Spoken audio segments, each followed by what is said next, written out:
Excel 2007 Conditional Formulas.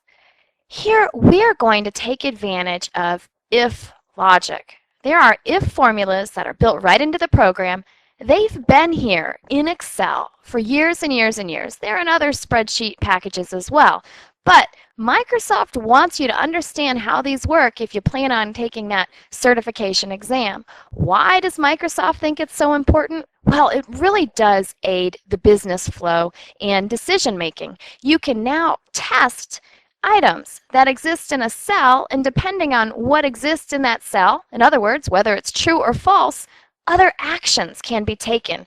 Other pieces of information can be displayed or calculated. You can nest these formulas and you can really take advantage of and, or, and not criteria as well. Another important formula that's been around for quite a while is the VLOOKUP formula, the vertical lookup. The idea here is you can create a formula that will try to match an entry out of a large range of data. If that entry is matched, then other information from that range will be displayed. Not only are we going to take a look at VLOOKUP formulas, but we're going to assist our formula creation by making a named range. When you create a named range, you no longer have to refer to an array of cells as A2 through A82. For example, you can just simply refer to it as SKU numbers, something that is logical for humans to remember and will stick. If that range increases or decreases, you can always change the source data behind the scenes, but all those formulas that cite the name of that range can stay the way they are. Let's hop into our Sport Shop orders. We've got SKUs, products, prices, sizes, quantities, and so on down the line. I'll scroll down and you can see some of our different products that we offer. We are into sports equipment. What's our goal here? We are going to enter some orders, and then we'll have some if formulas that will test our data and have different outcomes depending on the data that's been added into the cells. So I have to start with some simple data entry. My first SKU, 1, 2, 3, 4, 5, 6.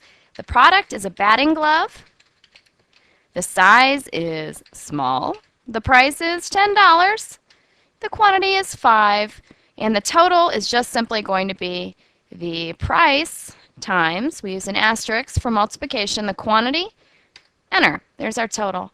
Now, this is where our conditional formulas come into play, our if formulas.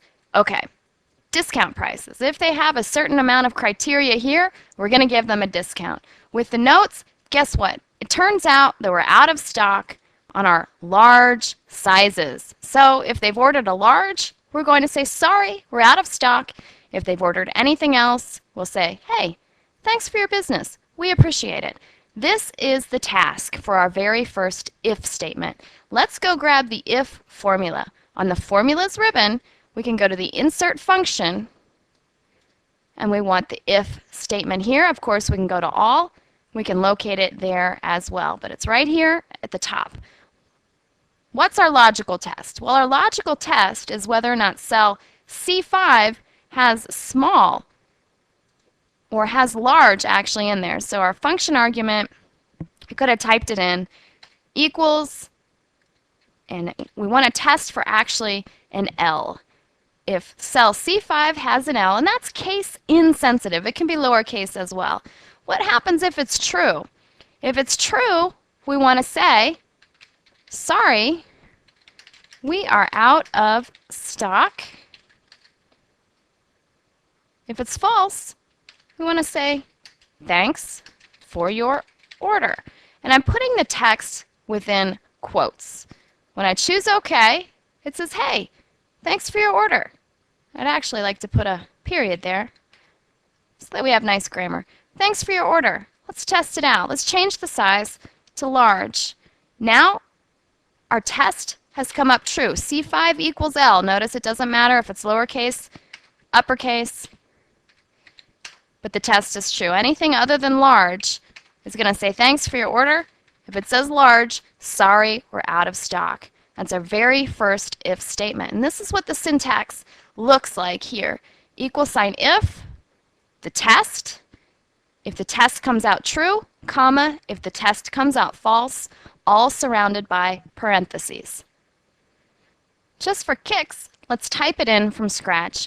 Equal sign, if, you don't have to capitalize it, and say we've got two formulas that start with an if. We always need parentheses there. Now it's saying, okay, what's your logical test? Well, we'll move down. Cell C6 equals large, that's our test, comma, value if true, sorry, comma, value if false, thanks. Just truncating that. You don't need to see me do all that typing. And then enter. Notice how you have this nice thing. You can follow down along the line. I did forget to put that quote though, just looking at my syntax. Sorry, thanks, enter. There we go. Well, because it came up false. If I were to put an L in here, it'd say sorry. All right, that is a basic if statement. What if we want to compare more than one piece of criteria? In our example, we'd like to give a discount. If they order something that is over $20, well, let's say if they order something that's $20 and the quantity is $10, then they are going to get a discount. So we now are going to use that if logic again. However, we need to have some and criteria in there. We'll start our equal sign again with if. We need that parenthesis. We're testing. We put the and in front. We're saying we are doing an if statement with and logic. Notice it's showing me my if information and then my and information. And is a function, so I put a parenthesis. Now it's focusing in on my and criteria. If cell D5 is greater than $19, right? 19, the second piece of criteria, and cell E5 is greater than 9, I could put more logic in there. Every comma I put in there has more comparisons. I only want 2, so I'll put that closing parenthesis. Now I'm back to my if statement. This is my logical test. If both D5 is greater than 19 and E5 is greater than 9, then that means it's true. If it's true, then I'm going to give them a discount. My discount is going to be my total, F5 times the discount, 0.9. Give them a little bit of a discount there. That's if it's true. If it's false, I'm just going to say no discount. Need to close my parenthesis off. Here's my formula. No discount. That criteria didn't match. Let's change this to $20. Still no discount. Let's change this to 10. There's our discount. We took $200 and multiplied that times 0.9 to come up with our discount price. So again, both of these criteria had to be true. That's why we put the and. This syntax might be a little strange for you because you put the and first, then you put all the factors that have to match, and then you do the rest of the if statement.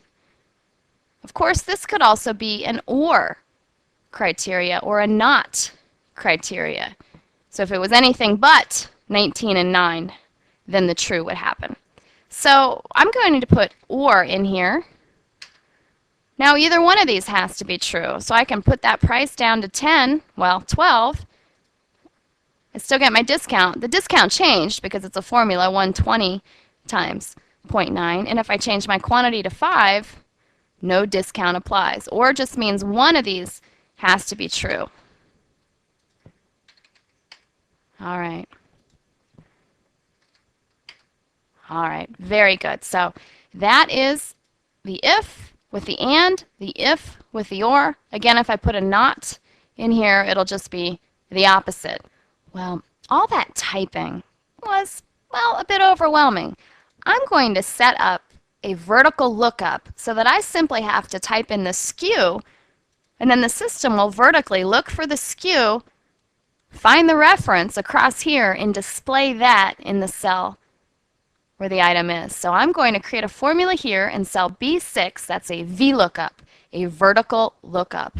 I'll go to my insert function here. I have VLOOKUP. I could, of course, also type in here VLOOKUP, go. It's under recommended, VLOOKUP. I have an HLOOKUP also, which is just simply the opposite. It looks horizontally across a row instead of vertically up and down a column. Lookup just does it from a one row or a one column range or from an array.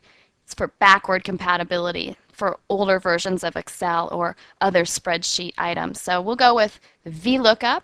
VLOOKUP is not new to Excel 2007. It's been around for quite a while because it's very functional. Okay, so what value am I looking up? Well, I'm going to look up the SKU. Whatever SKU is typed in there is what I'm going to search for among my inventory. My table array, where do I want to search and where do I want to find the value that will be displayed?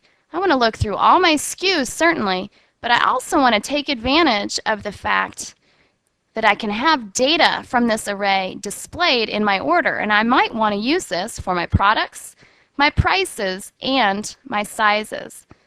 I'll expand this again. The column or index number is saying, hey, actually I don't need to expand that. What column out of this array, I have column A, B, C, and D in my array, do you want to have displayed? I'm going to do the product. That's in column 2, so I'll put a 2 there. The range lookup is a logical value. Really, you only put true in there or false. I'll put true in there. It's not applicable because I don't have any number in there. I can type in 1, 2, 3, 4, 9, 9, hit enter, and it found it for me.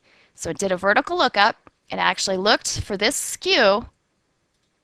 Then it looked in column 2 next to that SKU out of this range. So 1, 2, 3, 4, 9, 9.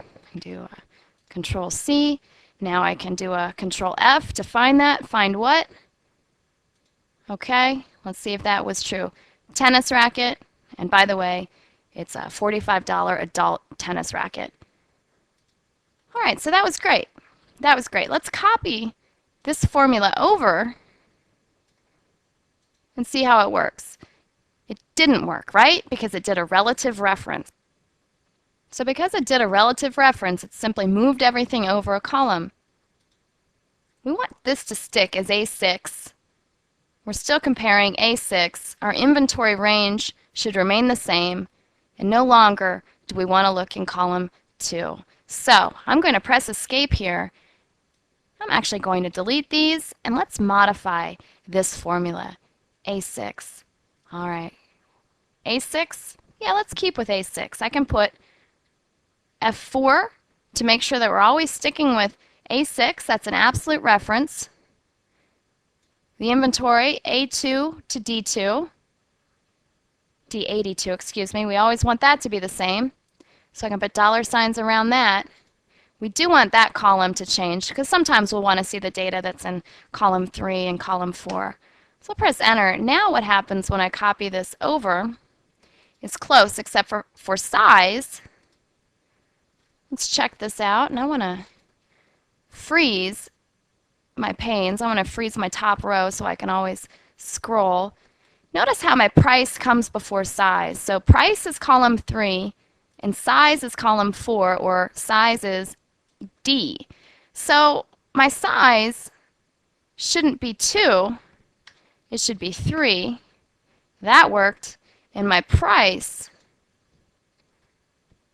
should be 3. Whoops, I guess I had something else in there. It's looking at C6 now.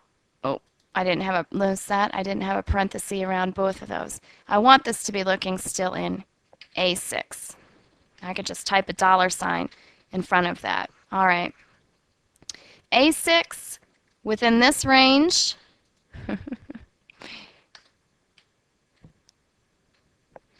A2 through D82, $45.